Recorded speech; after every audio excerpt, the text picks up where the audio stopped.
నాగసార్ కోసం వచ్చిన నాగసార్ని లవ్ చేస్తున్నా. ఐ లవ్ యూ నాగసార్, ప్లీజ్ చెప్పండి నాగసార్.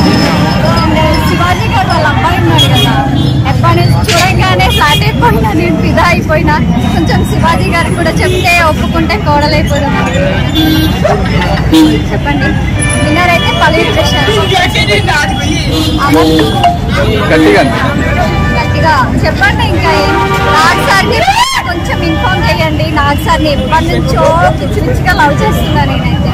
ఈ సీజన్ అయితే ఇంకా వెరీ హ్యాండ్సమ్ ఉండే ఆయన. లాస్ట్ బిఫోర్ సీజన్ చూసుకుంటే వెరీ హ్యాండ్సమ్. పల్లవి ప్రశాంత్ గురించి ఒకసారి ఏమనుకున్నారు? పల్లవి ప్రశాంత్ గేమ్ ఎట్లా ఆడుతుందో, బాగా ఆడుతుందో. గేమ్ విషయంలో చూడాల్సిన అసలు పల్లవి ప్రశాంత్ అంటే తగ్గేదే. పల్లవి ప్రశాంత్ ఒక కామన్ మ్యాన్ గా వచ్చిండు. అసలు టాప్ 7 వరకు రావడం అసలు చాలా. ఇప్పుడు నెక్స్ట్ సీజన్ నుంచి కామన్ మ్యాన్ తీసుకోవాలని అంటున్నారు కదా, అట్లేముండదు. అంతా రూమర్స్ అయ్యింది కానీ అట్లేముండదు. పల్లవి ప్రశాంత్ దాని కష్టంతో వచ్చిండు. ఒక రైతు దగ్గర ఇంతవరకు ట్రావెల్ అవ్వడము, సర్వే అవ్వడం చాలా కష్టం. కానీ ఇంతవరకు వచ్చిందంటే గ్రేట్ తను. సో తనే విన్నర్. ఇంకా ఇందాక మీరు చెప్పారు కదా, మీరు నాగార్జున లవ్ చేస్తున్నారా? నాగార్జున లవ్ చేస్తున్నా నేనైతే.